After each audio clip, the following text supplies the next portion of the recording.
Islamic media 786। সত্যের কথা বলে অবিরাম। আসসালামু আলাইকুম।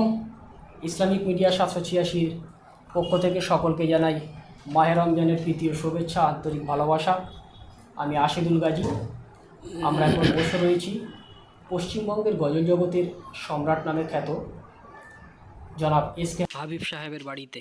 এসকে হাবিব সাহেব সম্পর্কে আমরা বিস্তারিত জানব। তো আমি সর্বপ্রথম সম্রাটদাকে প্রশ্ন করব যে আপনার গজল শুনেছি ভারতবর্ষের বাইরে ওয়াশিংটন ডিসিতেও আপনার গজল চলে। জি, তো এটা আমাদের বাংলা ইসলামিক সঙ্গীত হিসাবে এটা অনেক প্রাপ্য, যেটা কল্পনার বাইরে। তো আপনার এই প্ল্যাটফর্মটা নিশ্চিত অনেক বড় প্ল্যাটফর্ম।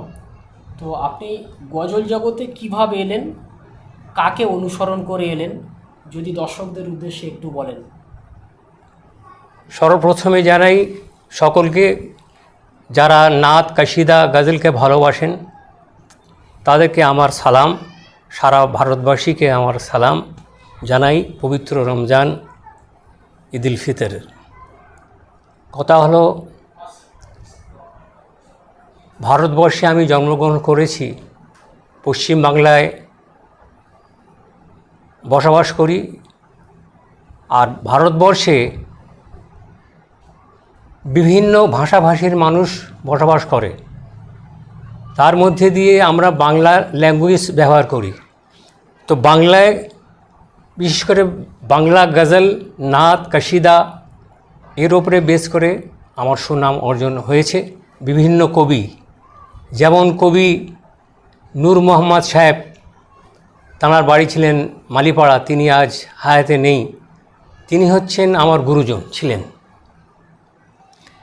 তার সঙ্গে সঙ্গে কবি নুরুল আমিন সাহেব, ইরানি সাহেব, আবুল কালাম সাহেব, নূর হোসেন সাহেব, বহু কবির নাত, এমনকি কবি গুলজার সিপাহী আপনারা শুনেছেন, একদিন এক বুড়ি নদীর ধারে বসে কাঁদে আপন ছেলের তরে।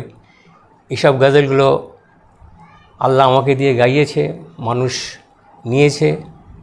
আজ পশ্চিমবাংলা কেন সারা ওয়ার্ল্ডের মানুষ আমাকে ভালোবাসে নাত গজল শুনে। আপনার প্রশ্ন, আশিদুল, তোমার চ্যানেল ইসলামিক মিডিয়া 786 বহু পপুলার।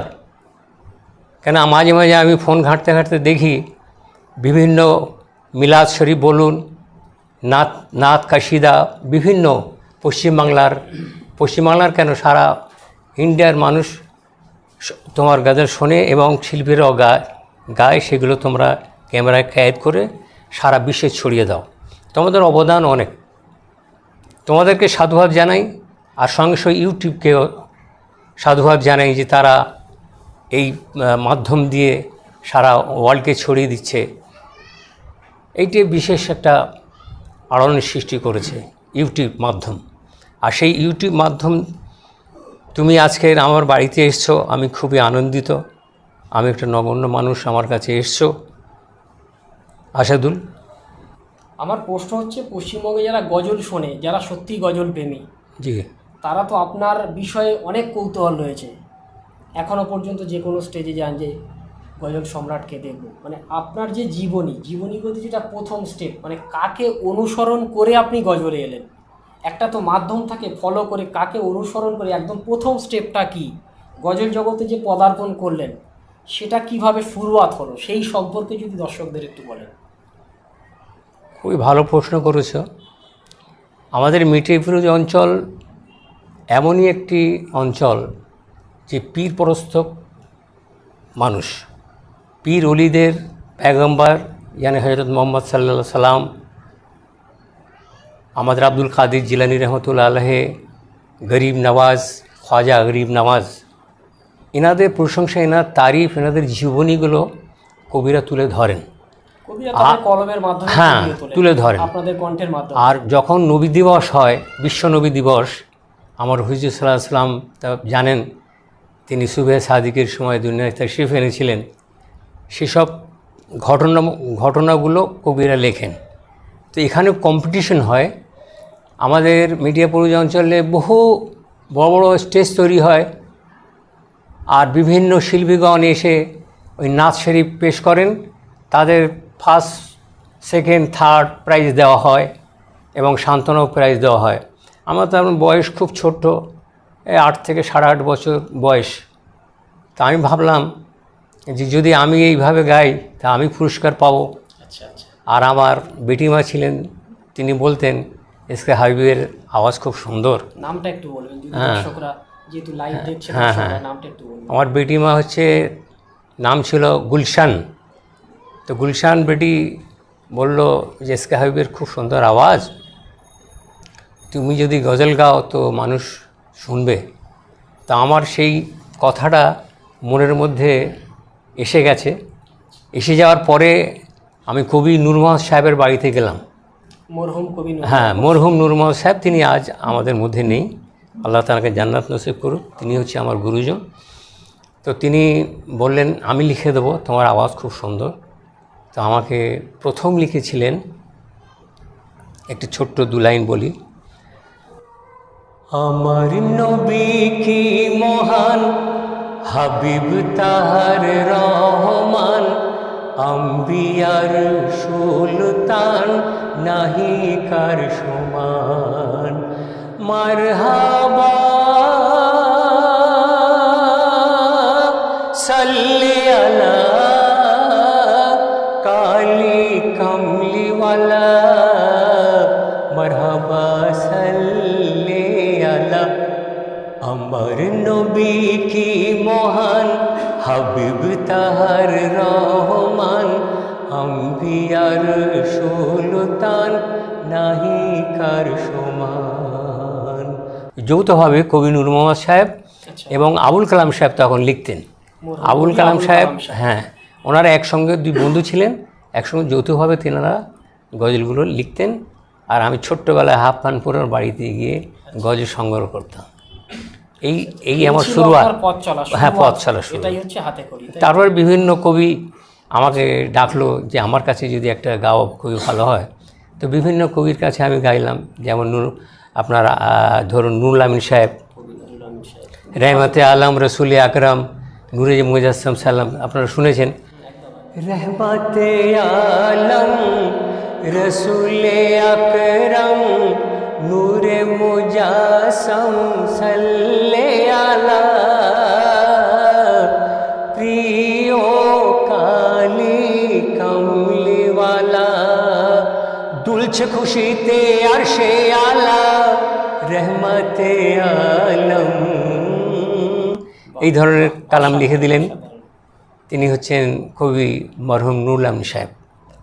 তারপর আবুল কালাম সাহেব লিখলেন, বাপের যে মুখ দেখলো না রে, আমার সোনার চাঁদ, মায়ের সিনায় আয় চলে আয় ও মোর মোহাম্মদ।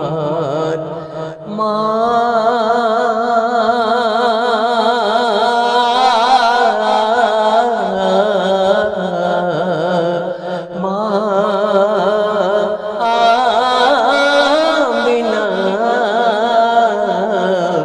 বাপের যে মুখ দেখলো না রে, আমার সোনার চাঁদ, মায়ের সিনায় আয় চলে আয় ও মোর মোহাম্মদ।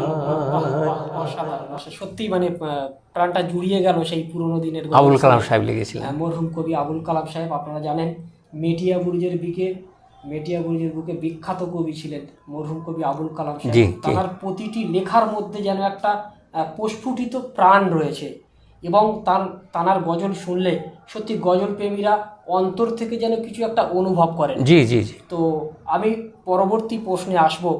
আপনি মরহুম কবি আবুল কালাম সাহেবের কথা বললেন, কবি নুরুল আমিন সাহেবের কথা বললেন, আরও বিভিন্ন কবির সম্পর্কে। নূর মোহাম্মদ সাহেব, নূর মোহাম্মদ সাহেবের, উনি আমার গুরুজন ছিলেন। উনি আপনার গুরুজন, ওনার হাত ধরেই আপনার গজল জগতে আসা। তো আমরা জানি পশ্চিমবঙ্গের আরও একজন উজ্জ্বল নক্ষত্র কবি সাহেব, অলিতে গলিতে জানার নাম রয়েছে, কবি গুলজার সিপাহী সাহেব, জানার কথা আজকের দিনে না বললে হয়তো আমাদের এই অনুষ্ঠানটা অসমাপ্ত রয়ে যেত। জি জি। আপনি কবি গুলজার সিপাহী সাহেবের সান্নিধ্যে বা ওনার লেখা কিভাবে, মানে ওনার সঙ্গে যোগাযোগটা কিভাবে হলো, আর ওনার লেখা কবে থেকে গাইলেন, কিভাবে গাইলেন, যদি একটু আমাদেরকে বলেন, দর্শকদের উদ্দেশ্যে বলেন। আসাদুল, আমি তো 9 বছর বেলা থেকে গজল গাইছি। আচ্ছা। তো বেশ কিছুদিন হলো, মানে ধরো 8-10 বছর গাওয়ার পরে উনি একদিন আমার বাড়িতে এসেছিলেন। মানে 8 বছর বয়স থেকে গাওয়া শুরু করলেন, তার 8 বছর পরে আপনার বাড়িতে এলেন। আচ্ছা আচ্ছা। আসার পরে আমার সঙ্গে দেখা হয়নি, আমি ক্যালকাটায় ছিলাম। আচ্ছা। তো এসে শুনলাম যে কবি গুলজার সিপাহী এসেছিল, ওনাদের গ্রামে একটা অনুষ্ঠান হবে, তোমাকে ইনভিটেশন দিতে এসেছিলো। আর একটা ডায়েরি, খুব সুন্দর ডায়েরি, বড় ডায়েরি উপহার স্বরূপ এনেছিলেন। তো ডায়েরিটা দিয়ে গেছেন, আর উনি বলেছেন যে আরও একবার আমি আসবো, আবির সঙ্গে দেখা করব এবং ওনাকে আমরা নিয়ে যাব গ্রামবাসী। তো উনি আরেকদিন এলেন আমার বাড়িতে, উনি সম্মানী লোক, ওনাকে আমি আপ্যায়ন করলাম খুব সুন্দরভাবে। তো বলল যে তোমার গজল বহু শুনেছি, ভালো গাইছো, আর আমাদের গ্রামে একটা বড় অনুষ্ঠান আছে, সেই অনুষ্ঠানে আমাকে নিয়ে যাওয়ার জন্য এসেছিলাম, সেদিন দেখা হয়নি, তো তোমাকে যেতে হবে। মানে ইনশাল্লাহ, আপনি এত বড় একটা কবি আমার বাড়িতে এসেছেন, আর আপনার কথা তো রাখতেই হবে। তা আমি যাওয়ার পরে ওনার সঙ্গে মানে একদম বন্ধুত্বের মতো হয়ে গেল, ভাই ভাইয়ের মতো, বন্ধুত্ব মানে ভাই ভাইয়ের মতো হয়ে গেল। তখন উনি একটা লিখে দিলেন আমাকে, সর্বপ্রথম, একদিন এক বুড়ি নদীর ধারে বসে কাঁদে আপন ছেলের তরে, আসছিলেন মোর পীর জিলানি সেই পথ ধরে। এই গজলটি সামনে একদম দর্শক, হ্যাঁ, মানে এই গজলটি লিখে দিলেন কবি গুলজার সিপাহী। ওনার গজল, বহু গজল আমি গেয়েছি, কিন্তু এইটা স্মরণীয় হয়ে আছে।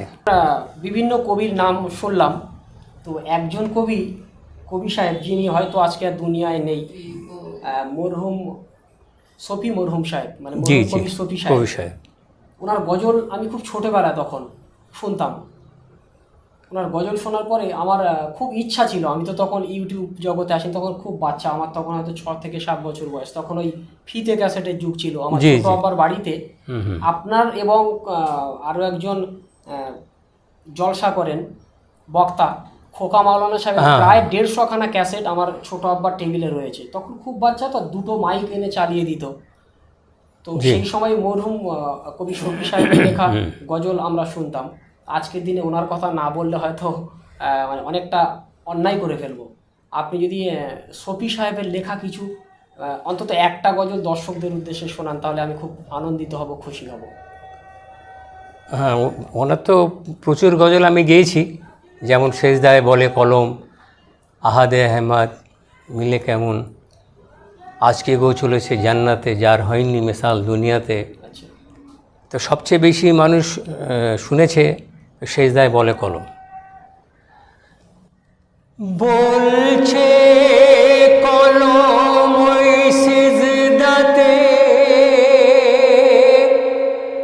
শোনো বিশ্ববাসী গো আমার, জান্নাতকে যদি দেখতে চাও, দেখো প্রিয় নবীর দরবার, সেজদায় কলম বলে শোনো, আহাদে আহমদ মিলে কেন, কি যে এরাজ খোদার কেউ তা জানে না, সেজদায় কলম বলে শোনো, আহাদে আহমদ মিলে কেন, সেজদায় কলম বলে শোনো। এই ধরনের কালাম বহু লিখেছেন। অসাধারণ। এই কালামটা আপনার ঈদ কা চাঁদ গজলের সম্ভবত একটা জি। গজল। হুম। তো আমাদের আজকের এই আলোচনার মেন বিষয়বস্তু যেটা, যার জন্য আজকে আসা, সেটা কিন্তু আপনার জীবনের বিভিন্ন দিক নিয়ে তো তুলে ধরবই, সাথে সাথে মেনলি যেটা ঈদ কা চাঁদ। জি। আজকের দিনে দাঁড়িয়ে পশ্চিমবঙ্গেও তথা আসাম এমন কোনো মুসলিম এলাকা যেখানে ঈদের গজল ইসলামিক সঙ্গীত চলে, আমার মনে হয়, আমার বয়স প্রায় 28+, এই বয়স পর্যন্ত এমন একটা জায়গা দেখিনি যে এস.কে হাবিব সাহেবের ঈদ কা চাঁদের গজল চলে। এমন কোনো ঈদ নেই যে এই গজলটা চলে না। আমার মনে হয় ঈদের সময় এই গজলটা না চললে প্রকৃত সেই যে ঈদের আনন্দটা অন্তর থেকে উপলব্ধি করা যায় না। আমি আমার বিভিন্ন বন্ধু বান্ধবদের সঙ্গে কথা বলেছি, আমি আমার বিভিন্ন অফিসের স্টাফদের সঙ্গে কথা বলেছি, এবং আমার একটা দাদা রয়েছেন যার নাম আশরাফ গাজী। আশরাফ গাজী সাহেব আপনার গজল, আপনার কেন গজলকে খুব একটা ভালোবাসে না, গজল শোনে, আচ্ছা। কিন্তু ঈদের সময় এলে ক্লাবে হোক বাড়িতে হোক যেখানে আড্ডা মারবো, ভাই তুই এস.কে হাবিবের সেই ওই গজলটা চালা। কোন গজল না, সেই ঈদ কা চাঁদের গজল, সেই বলছে কলম শেষ দাতে ও সখিনা আর কেঁদো না, যেটা গাইলাম। একদম একদম, মানে ঈদ কা চাঁদ নিয়ে পশ্চিমবঙ্গের গজল প্রেমীদের মধ্যে একটা আলাদা উন্মাদনা। আমি চাইবো ঈদ কা চাঁদের প্রত্যেকটা গজলের একটা করে পার্ট যদি আপনি আমাদেরকে শোনান, এবং ঈদ কা চাঁদের গজলটা রেকর্ডিং করতে যাওয়ার আগের যে মুহূর্তটা আপনার কেমন লেগেছে, এবং রেকর্ডিংয়ের মুহূর্তটা কেমন লেগেছে, এবং কোন স্টুডিওতে আপনি এটা রেকর্ডিং করেছেন, এবং সাথে সাথে পরবর্তীতে দর্শকদের যে ফিডব্যাক, ভালোবাসা কেমন পেয়েছেন, সেই বিষয়ে বিস্তারিত দর্শকদের একটু আপনি শোনাবেন। প্রথম কথা হলো যে এই ক্যাসেটটা যখন আমার তৈরি করা হয়, তো সে সময়টা ছিল রোজার মাস। আচ্ছা আচ্ছা। আজকের আশিদুল, তুমি যে বসে আছো রোজার সময় আমার বাড়িতে, একদম। আর এই রোজার সময় ইফতারের পরে উষোত্তম যে গান করে, আচ্ছা আচ্ছা। ওনার স্টুডিওতে এই রেকর্ডিংটি হয়। হ্যাঁ, গাথানি মিউজিক কোম্পানি। গাথানি, হ্যাঁ, কোম্পানি, একদম। আমাদের পশ্চিমবাংলায় সবচেয়ে বড় কোম্পানি, সেই সময়কার সবচেয়ে বড়, হ্যাঁ, মিউজিক হ্যাঁ, জগতের যত কোম্পানি, যত বাংলা ছবিগুলো ওখানেই এডিট করা হয়। আচ্ছা আচ্ছা আচ্ছা। হ্যাঁ, তো সেইখানেই আমরা ওই স্টুডিও নিয়ে বাংলা ছায়াছবির আমরা হ্যাঁ, দেখেছি যে গাথানি মিউজিক কোম্পানি, সেই স্টুডিওতে আপনি রেকর্ডিং করেছেন। তো বলুন আপনারা। তো যখন স্টুডিওতে আমরা গেলাম, কবি গুলজার সিপাহী, উনি আমার খুব কাছের ভাই ছিলেন, বা এখনও আছেন, বন্ধু এবং ভাই বলতে পারো। তো ওনার সহযোগিতা অনেকটাই রয়েছে। তো বলল, হাবিব বলে আমাকে, হাবিব তুমি এক কাজ করো, উষোত্তম স্টুডিওতে রেকর্ডিং করা হবে। আমার দাদা যেটা ভালো বুঝবেন বলো, ওখানে করলে। স্টুডিও, যার নাম হচ্ছে গাথানি মিউজিক, হ্যাঁ কোম্পানি। আচ্ছা। তো ওখানে রেকর্ডিংটা হলো। রেকর্ডিংটা হওয়ার পরে তারপরে শাকিল আনসারিকে আমি আগে বলে রেখেছিলাম যে ঘোষণা দেওয়া, शकील भाई आपको आने होगा पुरुषोत्तम स्टूडियो में, वहाँ कुछ अल्फाज बयां करने होगा गज़ल के लिए, हम गाएंगे, आप थोड़ा घोषणा देंगे। हाँ, तो बोला अरे इंशाल्लाह हम जाएंगे, ज़रूर जाएंगे। तो कितना मिनट बोलना होगा? हमने ज़्यादा नहीं, 1-1.5 मिनट बोलिएगा। हाँ बोले इंशाल्लाह ठीक है। তো আমার গাওয়ার পরে উনি স্টুডিওতে গেলেন। তো সর্বপ্রথম আমি গিয়েছিলাম এসো বলি সকলে, যে কথা বলছিল আশিদুল তুমি, বলছে কলমই শেষ দাতে, হ্যাঁ ওটা হলো। তারপরে ওই এসো বলি সকলে মিলে ঈদ মুবারক, হ্যাঁ, যেখানে বললে যে আমি এখনও তো প্রোগ্রাম করছি, এখনও মানুষ খুব ভালোভাবে নিচ্ছে, বয়সটা তো অনেক হলো, তবুও মানুষ এখনও ভালোবাসে, এখনও আমাকে চায়। এখন আমার ডায়েরি খুলে দেখতে পারো, অন্তত গোটা 15 প্রোগ্রাম হ্যাঁ বুকিং আছে। তো এইটা মানুষের ভালোবাসা।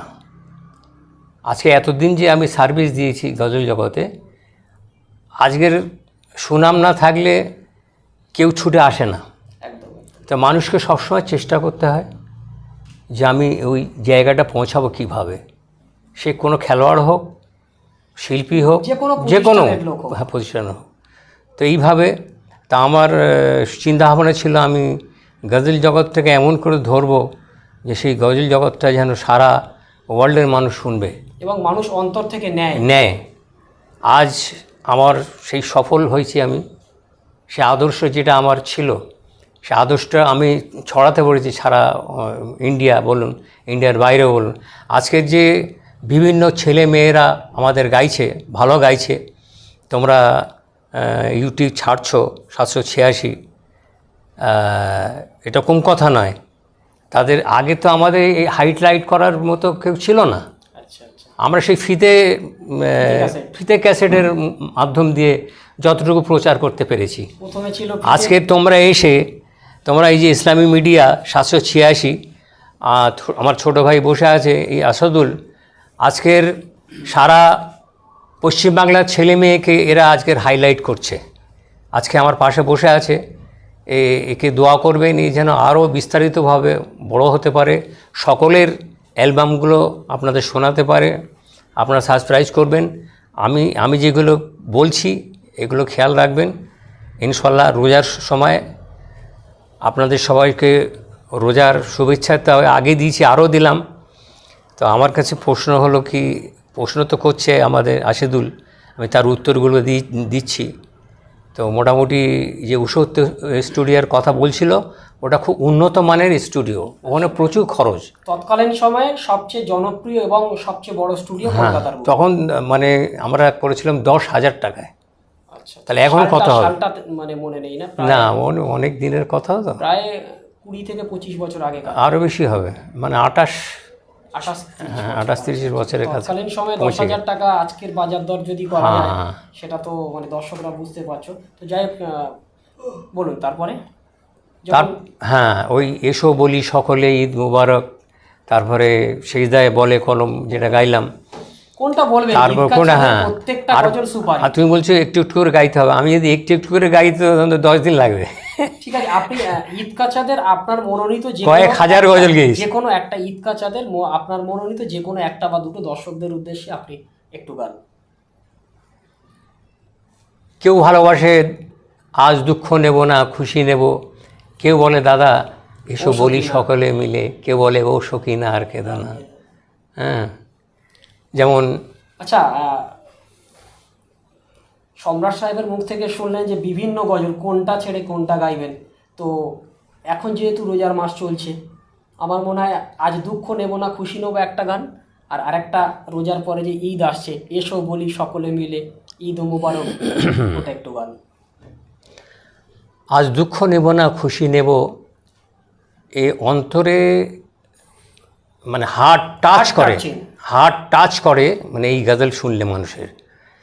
যে আল্লাহ রসুল তো দুনিয়াতে 63 বছর ছিলেন, তো আল্লাহর কাছে প্রশ্ন রেখেছিল কবি যে আল্লাহ তুমি তো যে দিনে দুনিয়াতে পাঠালেন আমার প্রিয় নবীকে, আর ঠিক সেই দিনেতে দুনিয়া থেকে নিয়ে নিলেন, তা আমরা কি দুঃখ মানাবো না খুশি মানাবো, কোনটা? এর প্রশ্নের গজল। আজ দুঃখ নেব না খুশি নেব, খোদা গো তুমি দাও না বলে, আজ এই দিনেতে রসুল এলো, আর এই দিনে বিদায় নিলে, আজ দুঃখ নেব না খুশি নেব, খোদা গো তুমি দাও না বলে, আজ এই দিনেতে, আজ এই দিনেতে, মানে এই ধরনের কালামগুলো মানুষ, মানে দুঃখজনক ব্যাপার তো এইসব গজলগুলো মানুষ বেশি নেয়। যেমন ও সকিনা আর কেঁদো না, ফেলো না তুমি চোখের পানি, মা সকিনা আর কেঁদো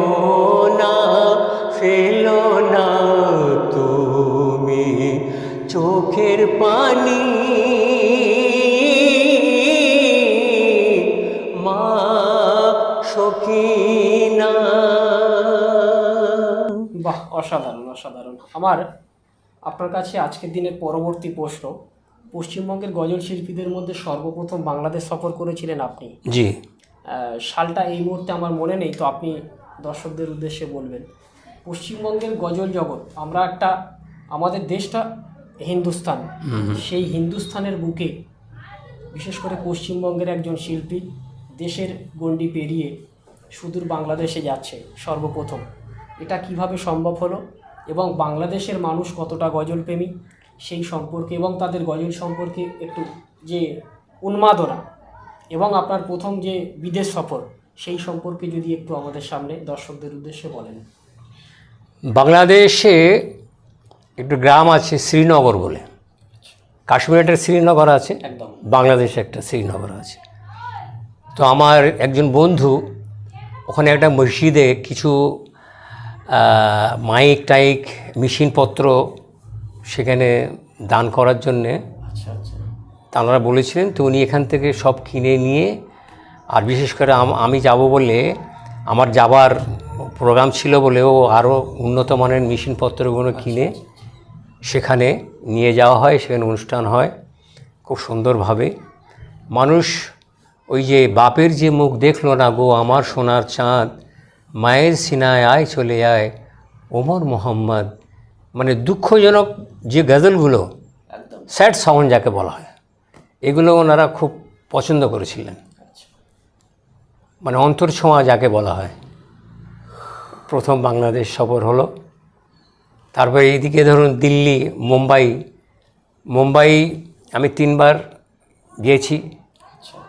মুম্বাই আপনার জায়গার নাম হলো আপনার জোহরি বাজার। জোহরি বাজারে আমি 2 বার প্রোগ্রাম করেছি। আমাদের একটা বন্ধু ছিল সেফ জুয়েলার্স, তিনি আজ হায়াতে নেই, আল্লাহ তাকে জান্নাত নসিব করুক। সেফ জুয়েলার্স উনি আমাকে প্লেনে করে নিয়ে এসছেন এবং আমার যে ভিজিট সেটাও সম্পূর্ণ করেছেন। ভালো হোটেলে হাদিয়া দিয়েছেন, ভালো হোটেলে রেখেছেন, এমনকি বিসলারি পানি ও আমাকে দিয়েছেন। সফরের শুরু থেকে শেষ পর্যন্ত সম্পূর্ণ পরিপূর্ণ গাইড করে আপনাকে দিয়েছেন, পরিপূর্ণ গাইডের মধ্যে আপনাকে উনি রেখেছেন। তো ওখানে আমি প্রথম উর্দু কালাম গেয়েছিলাম। তো উর্দু কালামটা ওরা বেশি নেয়। আর এখানে মুম্বাইয়ের বুকে তো অনেক ছেলেরা ওখানে কাজ করে, সোনার কাজ ওখানে প্রচুর হয়। তো আমাদের পশ্চিমবাংলা থেকে বহু ছেলেরা গিয়ে কাজ করে। তো তাদের খায়েশ ছিল যে এসকে হাবিব সাহেবকে আনা যাক, আমরা তো প্রতি বছর অনুষ্ঠান করি, এসকে হাবিবকে আমরা আনবো, ওনার গজল শুনবো। ঘুমিয়ে যা রে লাল আমার কিছু নেই তোকে দেবার, আল আমিন নবী আমার মুক্তিদাতা সবার, এসব গজলগুলো আমি গিয়েছিলাম মুম্বাইয়ের বুকে। খুব নিয়েছে, আমাকে বারবার নিয়ে যায়, আবারও বলে যে আবার আসতে হবে। এইভাবে আমি মুম্বাই বহুবার গেছি। দিল্লিতে আপনার গান্ধীনগর বলে একটি জায়গা, হ্যাঁ হ্যাঁ, ওখানেও গেছি 2 বার। প্রচুর প্রোগ্রাম করছি বিভিন্ন জায়গায়। আর আমাদের পশ্চিমবাংলায় তো এক জায়গায় আমাদের 20-30 বার করে গেছি। পশ্চিমবঙ্গের এমন কোনো জায়গা নেই, এমন কোনো অলিগলি নেই যে গজল সম্রাট এসকে হাবিবের পায়ের ছোঁয়া সেখানে লাগেনি, এটা তো একদম অনস্বীকার্য। তো আমাদের পরবর্তী প্রশ্ন আপনার কাছে, গজল জগৎকে তো আপনি অনেক কিছু দিয়েছেন, গজল জগৎ যতদিন থাকবে, পশ্চিমবঙ্গের ইসলামিক সঙ্গীত জগৎ যতদিন থাকবে, আপনার কথা স্মরণ করতেই হবে, এটা অনস্বীকার্য। সেটা আপনাদের বড়াপ্পান, একদম এটা তো মানে অনস্বীকার্য। আজকের দিনে দাঁড়িয়ে আপনার সেই সময় আর এই সময়, সেটা সময় ছিল একরকম, আজকের দিনে ডিজিটালের যুগ, সেই সময়ের সঙ্গে এই সময় দেখলে আজকের প্রচুর শিল্পী এসছে। জি জি, অলিতে গলিতে প্রত্যেকটা বাড়িতে প্রায় শিল্পী, এমন কোনো গ্রাম নেই যেখানে শিল্পী নেই, এমন কোনো গ্রাম নেই, ডিজিটালের যুগ, ইউটিউবার নেই। জি জি। তো আপনার কাছে আমার প্রশ্ন, আমরা তখন খুব ছোট দেখতাম, বিশেষ করে গ্রাম বাংলার দিকে যাত্রা হতো, গাজন হতো, হ্যাঁ, বিভিন্ন রকম ইসলাম বিরোধী কার্যকলাপগুলো চলতো। সেই জায়গাটায় আজকের দিনে দাঁড়িয়ে প্রত্যেকটা মানুষ দেখেছি গজলমুখী, ইসলামিক সঙ্গীতমুখী। জি, এই যে ব্যাপারটা আপনাকে কতটা ভালো লাগলো, এটা আপনি কেমনভাবে ব্যাখ্যা করবেন? ভালো তো লাগবেই। কারণ হলো আমাদের ইসলাম ধর্মে সঙ্গীতকে হারাম করেছে, এটা আশিদুল তুমি ভালোভাবে জানো। আমি যখন অডিশন দিতে যাই টিভিতে মাঝে মাঝে আমাকে ডাকা হয়। একদম। তুমি যেমন আজকে ডেকেছো, কাজ করছো আমার সঙ্গে, তো এরকম টেলিভিশনের মাধ্যমে আমাকে ডাকা হয়। তা আমাকে বলেছিল যে আপনি উইদাউট মিউজিকে এইসবগুলো গাচ্ছেন, এটা যদি সঙ্গীতে দেওয়া হয় তো আরও তো উন্নত মানের হবে। আমি মিউজিক অ্যাড করা যায়। হ্যাঁ, বলেছিল আমাকে। আমি বললাম দেখুন, আমরা ইসলাম ধর্মে বিশ্বাসী, আমাদের ধর্ম ইসলাম। এজি মুসলিম কালমা লা ইলাহা ইল্লাল্লাহ মুহাম্মদ রাসূলুল্লাহ পড়নেওয়ালা। আল্লাহ রসুল যেটা বলেছেন তার উপরে বেস করে আমরা চলি। একদম। কম বেশি আমরা চলি, সবটা হয়তো পারি না, চেষ্টা ভুল হবে, সবটা করতে পারি না।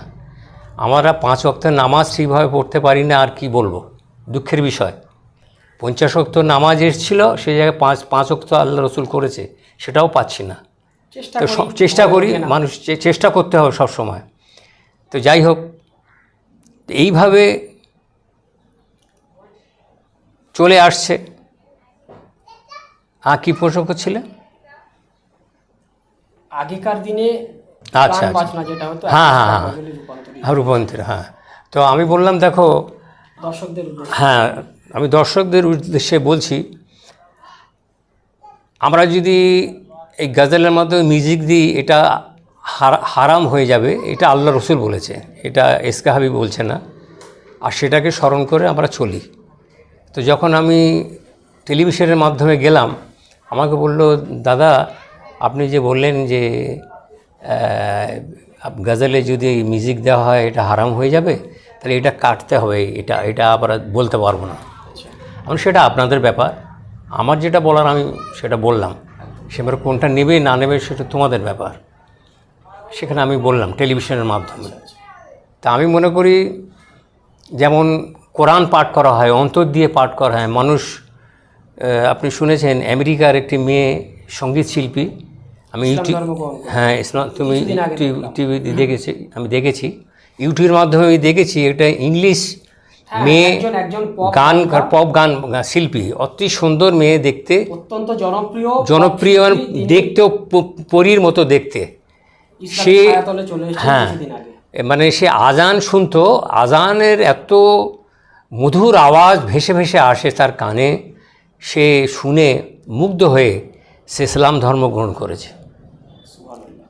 এটা আমি নিজে চোখে দেখেছি, বা তুমিও দেখেছো আশিদুল। তো এতে কী বোঝা যায়? এতে অনুভব করা যায় কি? অনেক অনুভব করা যায়। তো মোটামুটি কথা হলো, ভয়েস কাজ করবে, সে তো দেনেওয়ালা উপরওয়ালা। আর মানুষকে সৎ হতে হবে, মানুষকে সত্য কথা বলতে হবে, মানুষকে ভালোবাসতে হবে। আজকে যে ছেলেরা গজল গাইছে, ভালো, খুব ভালো, তারা গাক, আমি চাইবো তারা বড় হোক, সারা ওয়ার্ল্ডে ছেয়ে যাক। মানে আমার ইসলামী মিডিয়ার তরফ থেকে যেগুলো ছাড়ছে, আজকে বিরাট আকারে চলছে, মানুষ শুনুক, সেটা কোনো দ্বিধা নেই। কিন্তু গজলগুলো যেন অন্তর ছোঁয়া হয়, এবং আল্লাহ রসুলের প্রশংসা, তারিফ, কোরআন হাদিস মোতাবিক হওয়া চাই।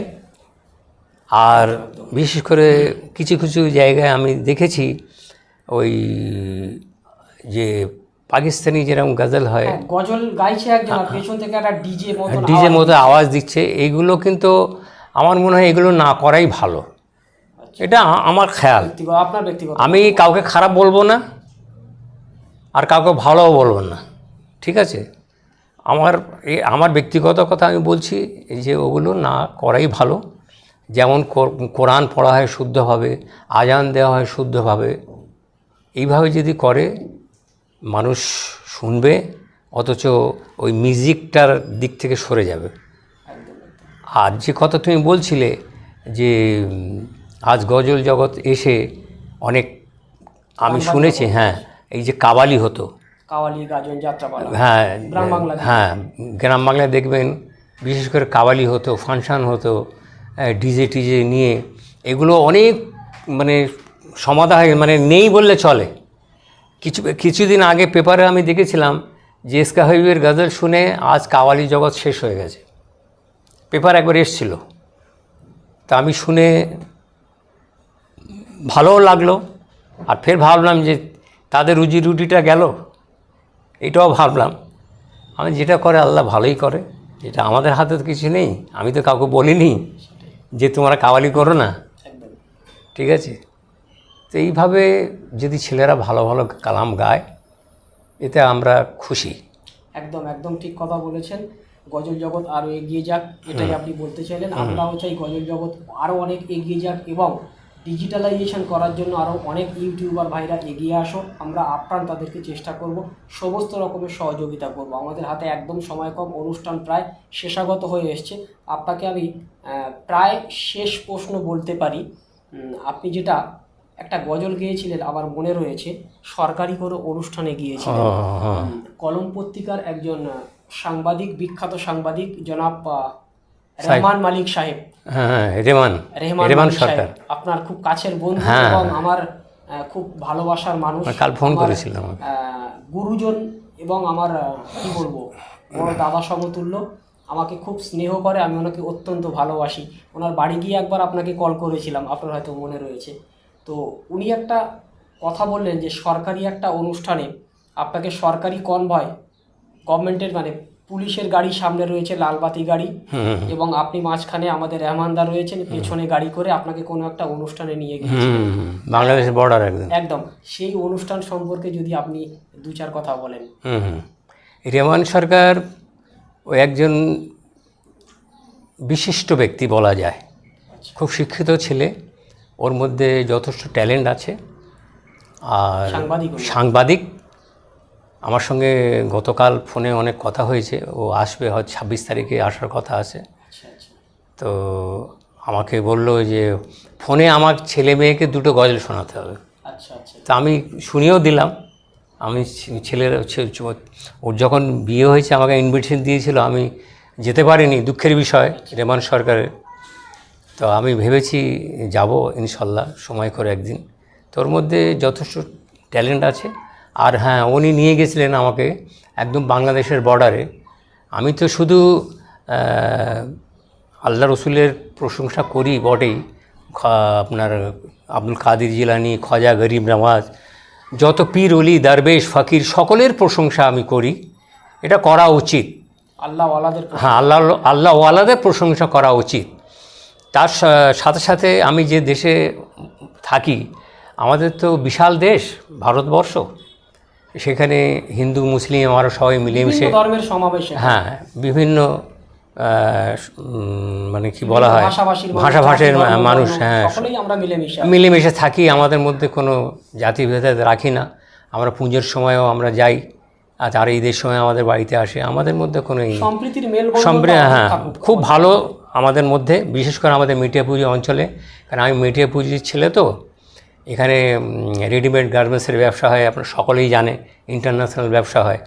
আর শুধু এগুলো গাই না, আর দিদির বহু গান আমি গেয়েছি, আর দেশেরও গেয়েছি। তুমি যে কথা বলছিলে, একটা গান, একটা গজল আপনি গিয়েছিলেন কার্গিল যুদ্ধের সময়, ভারত পাকিস্তান যে সময় যুদ্ধ হয়েছিল, লড়াই লেগেছে আজ ভারত আর পাকিস্তানে, রক্ত বন্যা বয়ে যায় কার্গিলের ওই ময়দানে, এরকম একটা গিয়েছিলাম। তারপরে ওটা কলম পত্রিকার একজন বিশিষ্ট ব্যক্তি লিখেছিলেন, সাইফুদ্দিন সাহেব।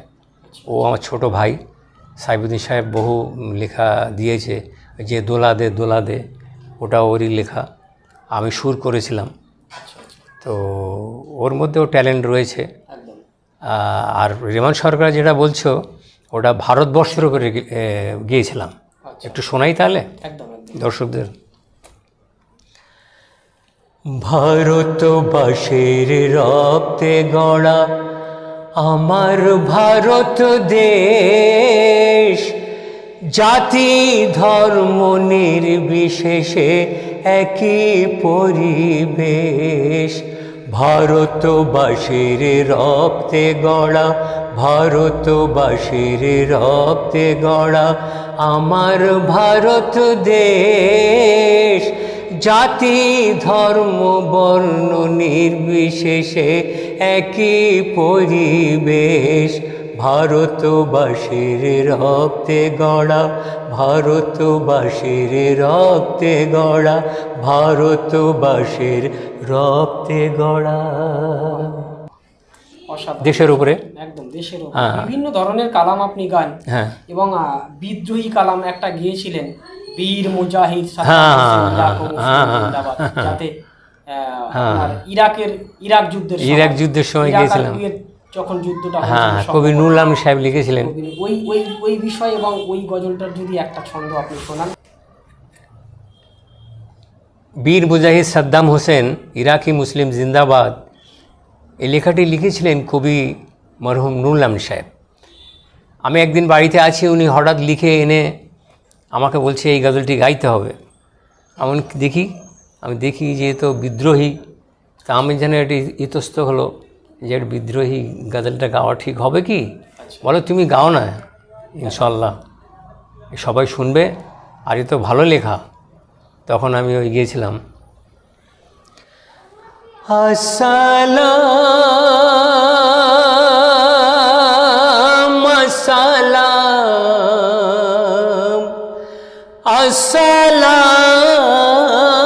আসসালাম, বীর মুজাহিদ সাদ্দাম হোসেন,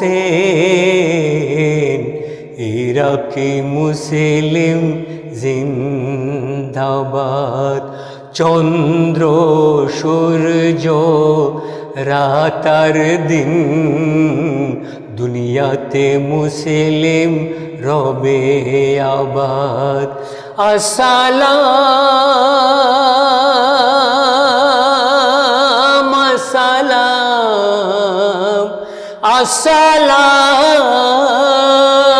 আসসালাম, বীর মুজাহিদ সাদ্দাম হোসেন, ইরাকি মুসলিম জিন্দাবাদ, ইরাকি মুসলিম জিন্দাবাদ। বাহ, অসাধারণ। আমরা আজ থেকে 20 বছর আগে জনাব এসকে হাবিব সাহেবের যে কণ্ঠ শুনতাম, আজকে সরাসরি সেই পুরোনো দিনের কণ্ঠের সঙ্গে আজকের কোনো তফাৎ দেখতে পাচ্ছি না, সেম একই রকম কণ্ঠ।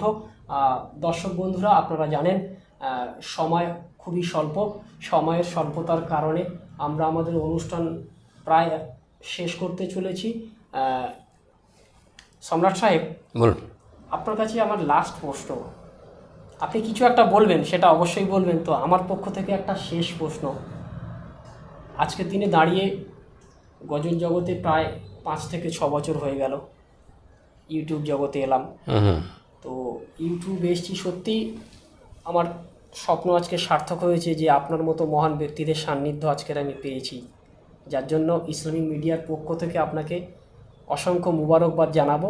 এবং ইসলামিক মিডিয়া 786 যে সাবস্ক্রাইবার, যে দর্শক, যারা না থাকলে আমি আপনি কেউ আমাদের অস্তিত্বহীন আমরা, একদম একদম সেই সঠিক। সমস্ত দর্শকরা যারা কষ্ট করে মেহনত করে মোবাইলের ডেটা এমবি পুড়িয়ে আমাদেরকে গজল দেখেন, তাদের মূল্যবান সময় নষ্ট করে আপনাদের গজল শোনেন আমাদের মাধ্যমে, সেই সমস্ত শ্রোতা দর্শকদের উদ্দেশ্যে, এবং সবচেয়ে বড় কথা, আমার চ্যানেলের 40% সাবস্ক্রাইবার বা দর্শক হচ্ছেন বাংলাদেশি। এটা আমার কাছে অত্যন্ত একটা বড় গর্বের বিষয়, অনেক বড় পাওনা। সাথে সাথে ভারতবর্ষের মানুষ তো রয়েছেন, সুদূর কাতার, কুয়েত, সৌদি আরব, জর্ডান, প্রত্যেকটা দেশের প্রবাসীরা ওখানে থেকে আমাদের গজলগুলো দেখেন। সর্বোপরি ইসলামিক মিডিয়া 786 সাবস্ক্রাইবারদের উদ্দেশ্যে এবং গজল প্রেমীদের উদ্দেশ্যে আপনি কি বার্তা দেবেন একটু বলুন। আশিদুল, ইসলামিক মিডিয়া 786 যে হারে আগে বেড়েছে, আমি তো মনে করি বহু চ্যানেল বার হয়েছে, তার থেকে তুমি ঊর্ধ্বে আছো, এটা আমার মন বলছে।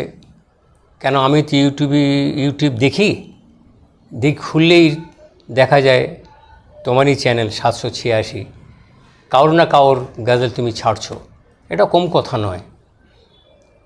তাই আমি বলবো যে যারা আজ সারা পশ্চিমবাংলার ছেলে মেয়েরা গজল গাইছো, তারা গজল গাইছো এবং শোনার জন্যে আহ্বান করো আত্মীয় স্বজন বন্ধু বান্ধব।